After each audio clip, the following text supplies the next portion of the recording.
right, good afternoon, morning, whatever time it might be when you're watching this video, BC students. I hope you guys are doing well. I am excited to see what you do for your final draft, your final completed, beautiful, positive quote draft. It's going to be really exciting to see those. In the meantime, because I'm doing the tutorial for completing your final draft, I just have someone to introduce you to who happened to cause a little bit of a dilemma with my final draft. So, this is Stewie. He is my very cuddly, but not the brightest cat. And while I had my artwork out on my table, Stewie decided that he wanted to treat it as a snack. So you can see some lovely bite marks. So my cat, guys, my cat ate my artwork. I'm going to keep moving on with that piece today. I think it's kind of realistic about the fact that sometimes we can't control everything that happens and we got to make the best of it. So even though Stewie here decided he wanted to try to eat my artwork, I'm going to keep working with it. So I'm understanding if you have a dilemma with your art piece, please just let me know. Send me an email, write a comment on Google Classroom. Things happen. It's okay. So we're going to get going today with talking about how to move forward with your final drafts. I'm going to give you some feedback based on what you guys had written on your final drafts, and we will move forward with finishing those projects. I'm excited to see what you're doing. Stewie says bye, and he wants a snack.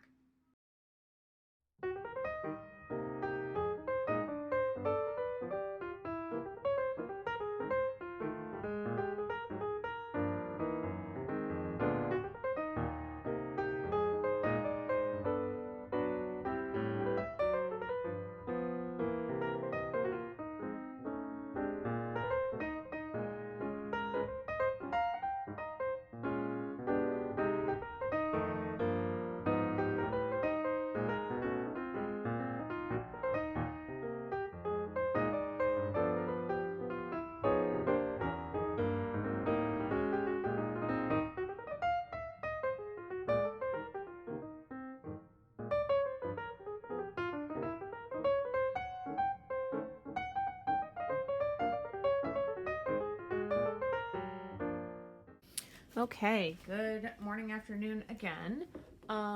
So as you can see, we have some damage is left over from Stewie and his attempt to snack on paper. Right now, I just want to go over kind of what, if I were a student and I had gotten feedback on this piece, what my action plan might look like before I jump into the speedy video of actually finishing this final draft. So if I'm looking at this, I'd ask, like, does it work with my quote? What other details should I add? I think I should add more detail to the bubble. So the feedback I could probably get from a teacher would be along the lines of, you've done a nice job laying out where the lights and darks will be in your picture using color. Definitely need to refine the color and add details to make it clear what this picture is about. Right now I only see color blocking certain areas, so I can't really tell this is a door. So make sure you add more details to the door. Make sure you add more details to show that this is the floor. And then for the bubbles, definitely add enough detail to show what each bubble represents. It might not be that when someone looks at this picture, they understand that the quote is happiness often sneaks in through a door you didn't know that you left open. That's okay, but the idea that like brightness versus kind of the darker shadows, that's kind of something that's happening, or showing these positive things kind of coming in with the rays of light, that'll be enough to at least communicate that there's a positive aspect to this. So you're good to go with the quote, but you would want to do more with adding details. So I'm going to go ahead and, I know I just pretend to be the student and the teacher at the same time, but hopefully that kind of gives you an idea of how to move forward with your piece once I give you some feedback.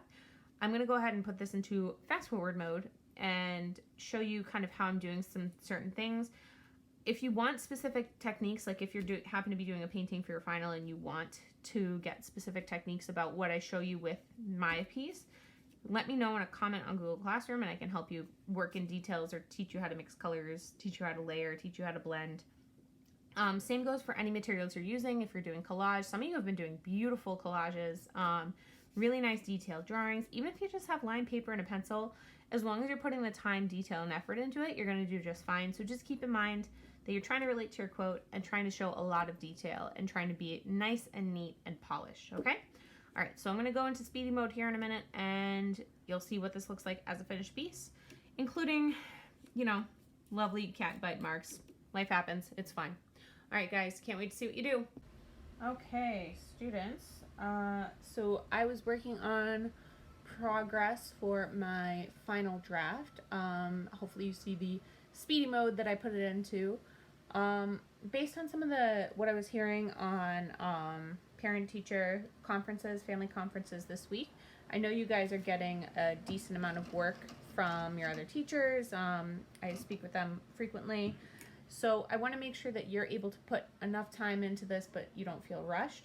So rather than having the whole piece due on Friday, we're just going to have one more step of progress. So based on what you've done earlier last week, you're going to maybe push it to about 2/3 of the way complete. Again, I don't want you to feel pressure to rush. I want you to be able to take your time and like the piece that you produce. So right now I just want to show you what I've done. You remember what it looked like from the start where I just mapped out the colors. I've done a lot more of the thick layering of paint. I actually had to replenish my palette, so I put a ton more paint on there. It's very messy, but it works. I did a lot of mixing. In order to get these kind of blues and grays, I mixed what's called an ultramarine blue, which is just like a darker blue, with a burnt umber, which is a dark brown. That kind of gets this bluish gray. I also mixed in some light and dark blues to get these different tones. To get this glowing effect, I mixed the white with the yellow, the medium yellow. And I did a lot of blending here. I'm probably going to go back and add some more detail in the shading of the door frame and maybe a little bit more with the door, as well as maybe producing a little more contrast here with the glowing entryway to the door and the side edge of the door frame. Obviously, you guys are all doing different techniques. You're using different materials. So if you have different questions about what you want to do, please let me know. But that's kind of just a little bit with a tidbit of how to use acrylic paint. Feel free to ask questions about your certain materials, but for today, you are just going to try to push through about 2/3 of the way to the piece being done, and that will be due on Friday. Can't wait to see what you do.